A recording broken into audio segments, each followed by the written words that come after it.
Saudara, sudah saatnya kita simak pantauan situasi arus lalu lintas di kawasan Simpang Kuningan, Jakarta Selatan bersama petugas NTMC Polri, Brigadir Rizka. Selamat pagi, Brigadir Rizka. Silakan dengan laporan Anda. Selamat pagi Edwin dan selamat pagi juga saudara.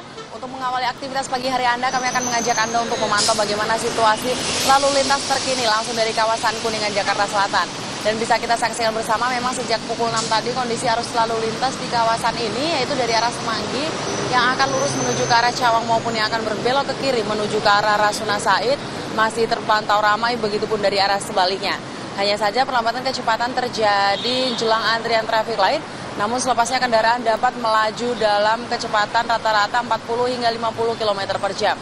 Pastikan Anda tidak berhenti di bahu jalan serta tidak menggunakan jalur bus Transjakarta sebagai jalur Anda karena dapat menghambat kelancaran arus lalu lintas di kawasan ini. Selanjutnya, lalu lintas dari arah Rasuna Said yang akan lurus menuju ke arah Mampang ataupun yang akan berbelok ke kiri menuju ke arah Cawang terpantau ramai lancar. Kondisi yang sama juga terjadi dari arah Mampang yang akan menuju ke Semanggi maupun ke arah Rasuna Said. Peningkatan jumlah kendaraan akan terus terjadi bertepatan dengan jam aktivitas perkantoran. Dan juga bisa kita saksikan bersama saat ini sudah ada petugas kami yang berada di lapangan guna mengatur jalannya arus lalu lintas di kawasan ini.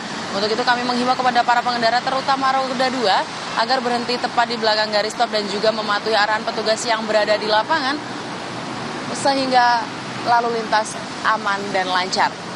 Dan saudara, perlu kami informasikan juga bahwa berdasarkan data IRSMS dari Korlantas Polri dalam kurun waktu 1 kali 24 jam telah terjadi sebanyak 199 kasus kecelakaan lalu lintas dengan rincian jumlah korban yaitu 13 meninggal dunia, 16 luka berat dan juga 136 luka ringan. Dari 199 kasus kecelakaan tersebut, 98% terjadi di jalan non-tol yang diakibatkan karena pengendara memacu kendaraan dalam kecepatan tinggi dan juga gagal menjaga jarak aman kendaraan Anda. Dan juga 23% korbannya adalah pelajar ataupun mahasiswa. Untuk itu kami selalu menghimbau kepada para pengendara, terutama di pagi hari seperti ini, agar selalu waspada dan berhati-hati ketika berkendara. Patuhi peraturan lalu lintas, pastikan kendaraan Anda melaju dalam batas kecepatan normal, dan juga tentunya patuhi arahan petugas yang berada di lapangan demi keselamatan bersama. Dan untuk informasi lalu lintas terkini, kami tentunya juga siap untuk melayani Anda di 15669 atau melalui SMS Center di 9119. Stop pelanggaran, stop kecelakaan, keselamatan untuk kemanusiaan menuju Indonesia tertib dan salam presisi. Demikian laporan dari Brigadir Rizka langsung dari kawasan Kuningan, Jakarta Selatan. Kembali ke Edwin, silakan. Baik, terima kasih Brigadir Rizka atas laporan Anda. Selamat bertugas kembali.